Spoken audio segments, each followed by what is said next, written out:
Welcome back to another episode of Beyond the Sermon with Hyde Park United Methodist Church in Tampa, Florida. I'm Matt Hotho, the Director of Production and Online Engagement. And I'm Magrey Vega, the Senior Pastor. So Magrey, you just finished preaching part 3 in our series Faith 250, looking at America's Hymn, America the Beautiful by Catherine Lee Bates. And right at the beginning, when you were kind of setting the picture of her writing this hymn, you said she wrote it on a train ride from Chicago to Massachusetts. Now, there are many things I love in this world. My children, my wife, my life. But one thing I love more than all those is public transit. And so the idea that this person was on a train and got to see America from that train and was so inspired by it. Like, there's something about being a passenger, I think, that makes you appreciate the world around you. And I just want us to reflect on that for a second. That is such an endearing and charming notion because we do transport ourselves. We do consider ourselves to be in the driver's seat in so many metaphysical ways, especially when it comes to our transportation. And so to surrender oneself to not just someone else transporting us, but to the beauty that we can now notice is really a charming, endearing picture. But it's more than that. It's an invitation for us to see things that we would normally not see. I totally agree with you. Like, I think that's why there's some value in, like, we talk about a lot today, like, go touch grass. Yeah. Go get out there and go for a walk or something like that, because you're in control, but you're not in control in some ways when the environment around you can actually act on you. Right. Can make you feel things. Whereas when you're driving your car, you really shouldn't be letting the environment around you. No, you got to be focused on moving ahead and your destination and following the rules rather than looking out the sides or behind you. So absolutely, I think you're absolutely right. She would not have been inspired to write this poem if she were transporting herself across the country. There's another tangent I'm going to take here, and then we can get back to the sermon idea itself. Sure. There was actually a time, it might have been before COVID, when Amtrak actually offered a special discount for riders to take a trip from New York City, I think all the way to Seattle. Yeah, that's right. And then back again. Yeah. And it was like a discounted ticket because you never got off. But the idea was, you got something you got to write, you got an idea you got to flesh out. Oh, I love that. Get on this train. You know what's great is that my younger daughter, Madeline, graduated a couple of years ago from American University in D.C. And with her sister, Grace, we went on a trip as a family to celebrate her graduation. We went together as a family. When we asked Maddie what she wanted to do for her trip, she said, I would like to take a train trip with my sister. Wow. Just the two of them. And they literally did what you're talking about. They took an Amtrak trip from Washington, D.C. to her ultimate destination where she got a job teaching in San Francisco. So if you can imagine, starting in Washington, D.C., going through Chicago, where Grace was living at the time, so they were able to visit her sites, and then up the northern plains. There was a long stretch of Montana. There was a whole lot of nothing, but they'd never seen it. And then all the way to Seattle, so they'd never seen Seattle before, and then down the Pacific coast, down that iconic Pacific Coast Highway, down to San Francisco. And I got to admit, there was a bit of envy there for me, because not just the beauty that they took in, but the solidarity, the ability for the two of them to just enjoy each other's company, which we will talk about, is also an inherent part of the beauty of Catherine Lee Bates, not just the beauty of the land, but our togetherness in sharing it. Yeah. That was all exemplified in this cross-country Amtrak trip between Grace and Maddie. When you were younger, did your parents take family vacations where you would drive places? Yeah, I want to hear your answer to that question too. But we did take a few long car trips, which as memorable as they were and beautiful in some ways, they were also agonizing because it was 7 of us in a station between Tampa, Florida, and Niagara Falls and back. Oh my gosh! So the less said about that, the better. So, I mean, I have a traumatizing story, but I'm not going to share it on this podcast. If my mother listened to it, she'd be like, "Matthew, you can't share that story." But we used to take a family vacation. There were just 5 of us in a Ford Econo van, just like a massive one with the hump on top, and it had double rows of captain's chairs that spun around and a table in the middle. It's like the A-Team van. Yeah, it was amazing. And we took it up to Missouri regularly. Okay. And so we would go through the back roads of just kind of, I don't even know what you would call that part of the country. I guess lower Appalachia. I don't even know. I don't think you're Appalachia. But just to experience the getting out and hopping in a river, right? And you just don't think about that. A van down by the Oh river. my gosh. I'm following you. Oh Go ahead. man, Go I'm ahead. losing you. Go No, ahead. but I remember those moments, right? Because I was a kid. Yes. And I didn't have to think about where are we going next? Where are we stopping? Do we have enough gas? Do we, is the car riding okay? Yeah. I was just taking in my surroundings. Yeah. So it's not just about the beauty of the land that we get to experience when we're traveling. It's the companionship and the camaraderie of those with whom we are traveling that make some of our most memorable, most vivid experiences. In the sermon, I talk about seeing Cathedral Grove in Muir Woods in the Redwood Forest in Northern California. Part of the beauty of that moment was getting to experience it with my younger daughter, Maddie, her showing me that place and us experiencing it together. That's part of the beauty of the natural resources of our country. Yeah.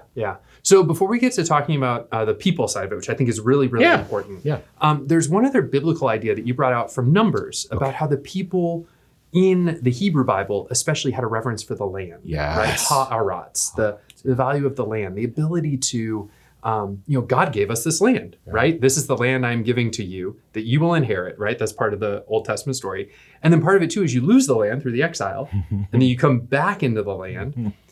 But as they kind of built this relationship with the land, there was another thing the land could do. The land sort of had this personification to it. I don't know if you've ever read this in Leviticus, and I think it occurs also somewhere in Numbers, but the land can actually spit people out of it. That's amazing. Yeah. So like the land can sort of, if you do wrong worship, it wasn't about farming techniques or anything like that. It was more about like, if you're mean to the poor, if you don't treat it well, the land will spit you out. I love that. Yeah. That's not the only example, although I'd never heard that. That's amazing. That's not the only example of how in the Hebrew mind, so many things are anthropomorphized. Sure. What I studied in seminary is the same way to look at the word sea, which I don't remember the Hebrew word sea. But whenever you see anything related to a body of water, the ocean, the sea, the river, it's personified as having this life force in it. Yeah. Like Leviathan, for example, is this embodiment of the ferocity of the sea. When Moses and Miriam described the crossing of the Red Sea, Miriam's song, where God basically parted that water. Like this was a cosmic thing. There, God's taken on the evils of the world and parting the Red Sea, then parting the Jordan River. When the Gospels describe what happens at Jesus' baptism, there's a parting of the heavens.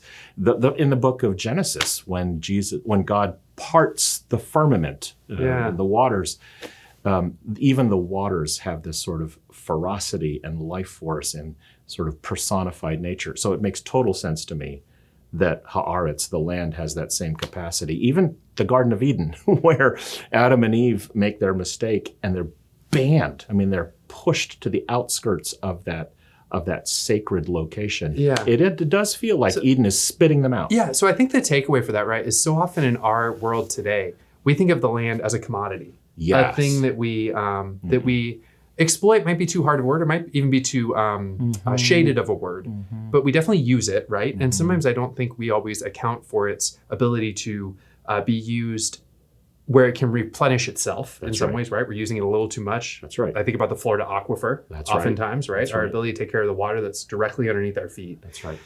And so what does it mean then to really care for the land? Because the land isn't just a commodity. In the ancient worldview, the land was alive, right? Absolutely. Like you said about the Navajo, right? How they had that word for like, there's no difference between us and this land, this environment we live in. And yet for us today, we see that we really took that idea of have dominion over it from Genesis 1 and kind of really almost overwrought that idea. I've preached on this before, but that whole idea of dominion in Genesis 1 has been warped and misinterpreted for people to think that we are now given the divine mandate to subjugate, to coerce the land and all of its inhabitants for our own desires.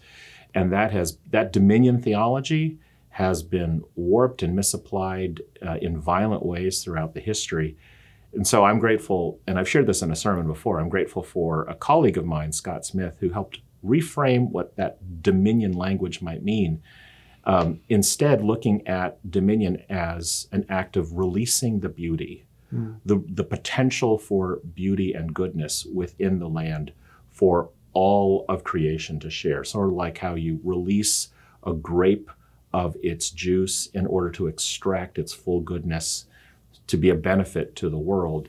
That kind of dominion is less about having domination and more about releasing beauty for the common good, which I think is more to the heart of Catherine Lee Bates's hymn. Yeah, yeah.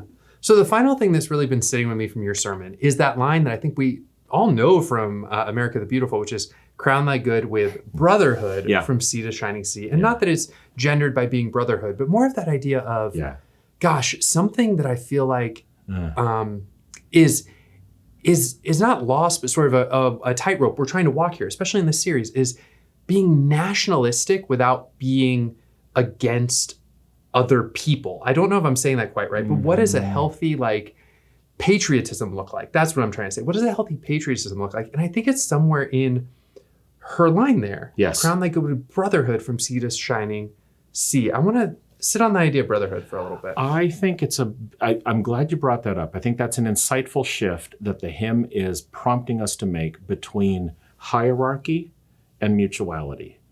That when we take a look at nationalism and patriotism, we attach to it sort of an exceptionalism in which we are at the top of some kind of hierarchical model, that because we are Americans, we are exceptional. And in some ways we are, but that kind of framework leads itself to a theology of domination and dominion, like what I'm talking about. Whereas so much of the biblical narrative and what's exemplified in Catherine Lee Bates's hymn is not a mind frame of hierarchy, but one of mutuality, that our true greatness and our true goodness is in our collaboration with each other, our mutuality with one another, our brotherhood, which is a sign of God's grace shed on us. I think that's a really powerful reframe that we would do well to return to.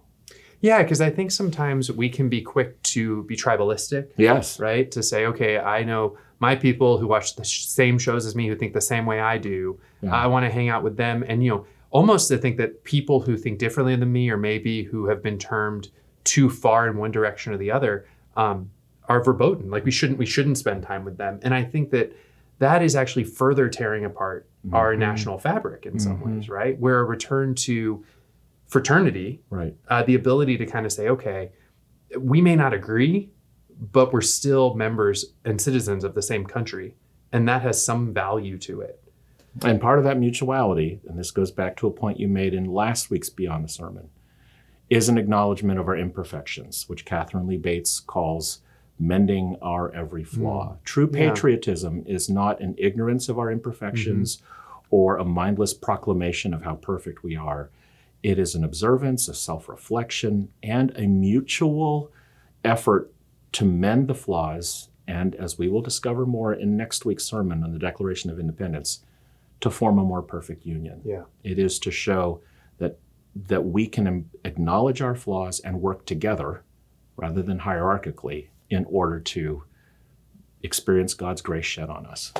Well, I think that's a good place to wrap up today. I'm really looking forward to you wrapping up this series next week with the Declaration of Independence, going into the 4th of July weekend. I have really enjoyed this series. If you've enjoyed this series, I hope you'll share it with somebody who needs to hear it. I think these are really interesting ideas, and I'm just not tooting my own horn or Magrey's horn. I think we're just doing a really good job here, though, of unpacking these texts, unpacking this tension between what it means to be people of faith and people of a nation, and how we can do that responsibly. So if you found this content helpful, share it with a friend. Go to our Next Steps page where you can learn more about Hyde Park here in Tampa, Florida. Join us online or in person. You can find out all of that at hydeparkumc.org/next steps. I'm Matt Hotho. And I'm Magrey de Vega. We'll see you next week.